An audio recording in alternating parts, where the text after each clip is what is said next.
Je suis la maman de Léa, qui est à côté de moi. Ça fait 7 ans qu'on vit la maladie, donc on a passé plein d'étapes.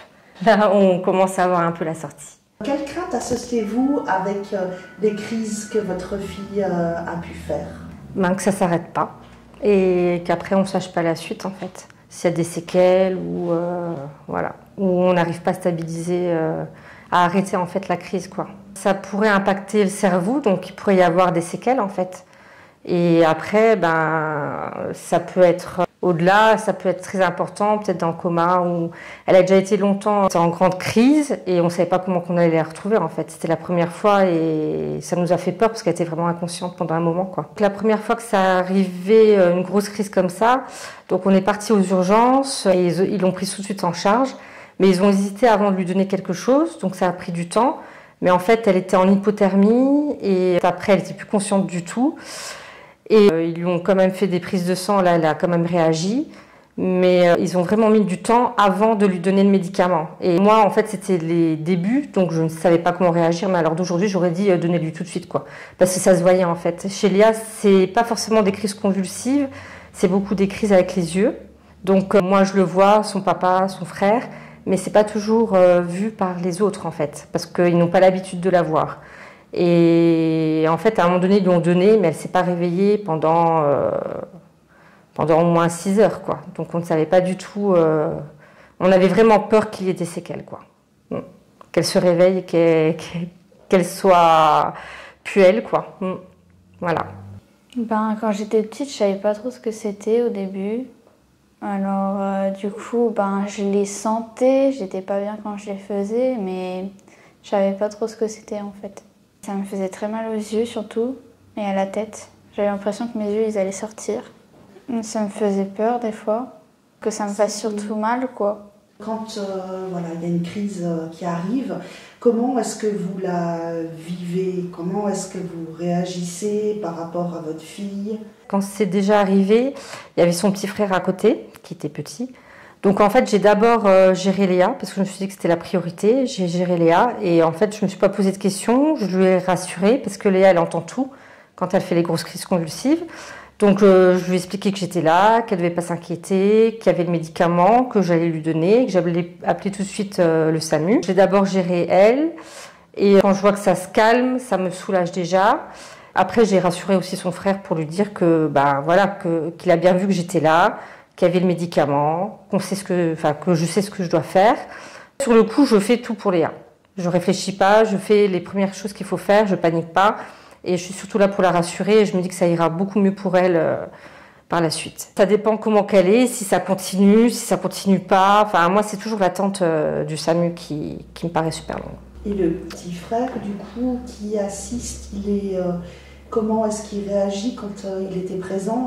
Il était comment? Moi, personnellement, comme je suis focalisée sur Léa, je vois pas forcément. Mais après, je lui en ai reparlé et je lui ai demandé ce qu'il a ressenti. Et il m'a dit, sur le coup, j'ai eu peur, mais comme tu m'as expliqué après, j'avais plus peur. Et c'était passé. Ça dépend en fait. Il y a des fois où je suis même plus là. J'essaye de leur parler, mais il y a des fois où j'entends plus rien. Ou des fois, ils n'arrivent pas à m'entendre aussi. Celle-là, c'est beaucoup les grosses. Les petites, ça durait quelques minutes, mais c'est venu après. C'est très angoissant.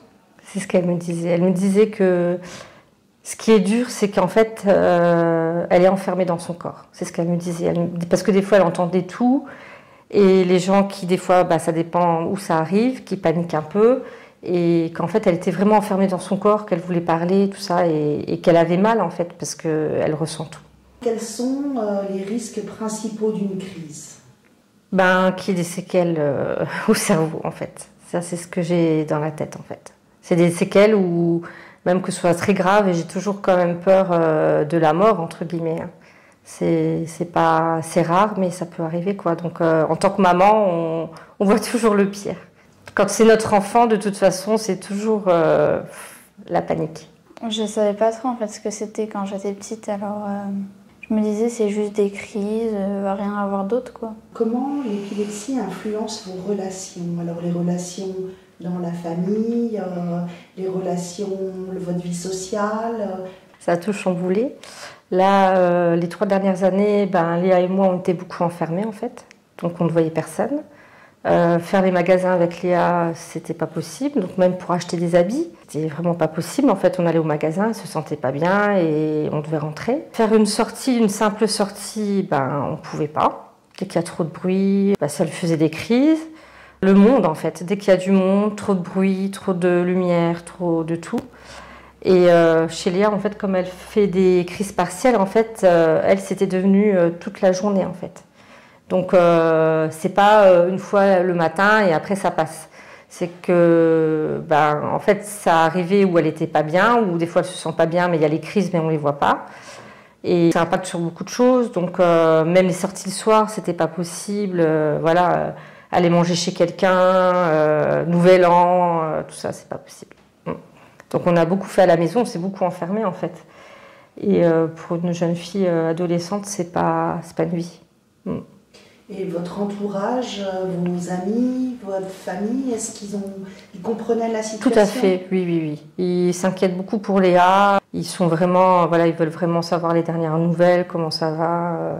Mais même si c'est la famille et les amis, les gens ne savent pas ce qu'on vit en fait, parce qu'ils sont pas du matin jusqu'au soir, la nuit avec nous. Donc même si moi je leur explique, oui, quand on parle de, elle fait ses crises avec les yeux. Pour les gens, en fait, même pour l'école, tout ça, elle fait pas de crise convulsive, donc voilà, ça va quoi.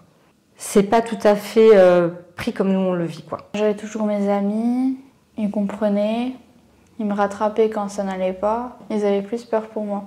Elle s'est fait opérer le 14 juin. Et depuis, ça nous change la vie parce qu'on peut faire plein de choses. On a retrouvé une Léa qui est bien quoi. Alors bien, il y a les médicaments, les effets secondaires encore. Mais elle fait plus de crise quoi. Enfin, elle a des sensations, mais c'est plus du tout la même vie qu'avant. On peut sortir. Là, elle a été au cinéma ce week-end avec sa marraine. Je me suis pas dit, je vais donner les médicaments, on sait jamais, qu'est-ce qui va se passer. Voilà, je me suis pas posé de questions. Elle a passé son après-midi. J'étais pas en stress. Et ça fait beaucoup parce que je pense que quand une maman stresse, les enfants stressent aussi. Elle, je sais pas si elle se rend vraiment compte parce que après on a toujours été là pour elle et je sais pas. Des fois, je lui pose la question, je dis, tu trouves pas quand même que c'est mieux maintenant mais je sais pas si elle s'en rend vraiment compte en fait. Quel est l'impact de l'épilepsie sur votre autonomie? C'est très compliqué. Très compliqué par rapport au travail en fait, déjà. Parce que quand Léa ça va pas, que ce soit à l'école ou ailleurs, il faut se déplacer. Et le travail, et ça, c'est compliqué. C'est compliqué, on peut pas tout gérer, en fait, être partout au travail. Et gérer Léa, et ça c'est ma priorité en fait. Léa, ça a toujours été ma priorité, même pour la scolarité, donc je me suis assez battue. La maladie n'est pas vraiment connue. Quand on parle d'épilepsie, c'est quand on fait des crises, c'est ça? Non, c'est pas que ça en fait. C'est plein d'autres choses derrière, et en fait les gens ne sont pas au courant, et il y en a qui veulent même pas s'informer là-dessus. Il y a des impacts sur la scolarité. Même Léa, pour parler, elle arrive des fois même pas à parler, à s'exprimer. Les gens, ils devaient la trouver peut-être bizarre. Et là, en fait, on voit, nous, tout autre chose, quoi. Même les discussions, elle tenait pas la discussion. Voilà. Donc, l'autonomie pour moi, en fait, moi, j'étais tout le temps derrière elle. Et là, maintenant, elle vit sa vie d'ado, quoi. J'ai déjà fait du temps partiel par rapport à Loane quand j'avais tous les deux, mais là c'est très compliqué et j'ai dû m'arrêter parce que c'est plus possible en fait. J'arrivais plus au travail, il n'y a pas de compréhension, il faut être au top au travail, même si j'ai déjà fait des nuits aux urgences, retravailler le lendemain, et ça je pourrais plus faire. Ça je peux plus, c'est plus possible. C'est des choses qu'en fait je trouve qu'on n'est pas... Alors il y a des aides, on peut prendre des jours effectivement pour les enfants, mais dans ce cas-là, moi je peux pas prévoir d'avance quand elle va faire une crise ou quand elle va pas bien. Et à ce moment-là, elle a besoin de moi, elle n'a pas besoin du papy ou elle n'a pas besoin de quelqu'un d'autre, c'est de ses parents quoi. Ça là-dessus, je trouve qu'on n'est pas des fois assez accompagné. Déjà les sorties un peu, j'en faisais moins. Comme je dis toujours, elle captait pas très bien. Léa, il faut que tu fasses ça. Puis alors des fois elle partait, puis elle n'avait pas fait. Je dis Léa, en fait là maintenant elle fait les choses naturellement. Qu'il fallait toujours être tête derrière pour lui dire. Le réveil le matin était très compliqué, donc elle pouvait pas se réveiller toute seule, c'est pas possible. Voilà. J'étais vraiment toujours derrière elle. Même son petit frère qui qui était plus petit, il se gérait tout seul. En fait, lui, il s'est vite géré tout seul, mais Léa, il fallait que je sois avec elle. Il fallait que je lui dise, Léa, maintenant, il faut que tu te prépares. Parce que même par rapport à la notion du temps, elle n'avait pas la notion non plus, en fait.